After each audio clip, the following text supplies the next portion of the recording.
అందరూ నమస్తే. Bharat YouTube channel స్వాగతం. పొంగనూరు నుంచి అసెంబ్లీ పోటీ చేస్తానంటున్నటువంటి వ్యక్తి ఎవరంటే పెద్దిరెడ్డి మిథున్ రెడ్డి. ఎందుకన్నారు అన్నమాట, పొంగనూరు 2 భాగాలుగా విభజిస్తామని చెప్పేసి ఏదో ఒక వార్త వైరల్ అయిందంటుంది. అతను ఎందుకన్నారంటే పొంగనూరు ఇప్పట్లో విభజించే ప్రసక్తి లేదు, ఒకవేళ విభజిస్తే మాత్రం పొంగనూరు ఎమ్మెల్యేగా నేను పోటీ చేస్తాను, పొంగనూరు నుంచి నేను ప్రాతినిధ్యం వహిస్తానని చెప్పారు. సో ఈ మాటతోటి అది బాగా వైరల్ అయింది. పొంగనూరు నుంచి ఏంటి నేను ఎమ్మెల్యే పోటీ చేస్తానంటే ఇప్పుడు ఎంపీగా ఉన్నారు ఏంటి అని అనుకోవచ్చు. ఇప్పుడు ఒక నియోజకవర్గం ఉంది, ప్రజెంట్ ఒక నియోజకవర్గాన్ని విడగొట్టాలి. ఏ అనే నియోజకవర్గం, బి అనే నియోజకవర్గం అని. ఏ గవర్నమెంట్ నియోజకవర్గం బాగా విడగొట్టేస్తే ఏబి అయిన తర్వాత ఆ నియోజకవర్గం ఇంకో వ్యక్తి పరిపాలించాలి.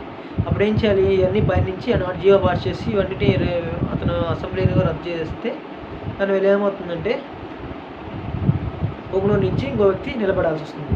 నిలబడటం వల్ల ఏమవుతుంది, మళ్ళీ ఎలక్షన్ మళ్ళీ అనివార్యం అవుతుంది.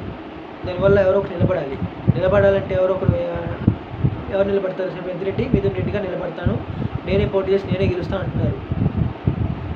ఎందుకన్నారు అన్నమాట, పొంగనూరు నుంచి నేను నాకు పండతల్లి లాంటి పొంగనూరు నుంచి నేను చాలా వరకు పొంగనూరు నాకు అన్నం పెట్టింది చాలా ఇదని సంథింగ్ చెప్పారు, సంథింగ్ ఏదో.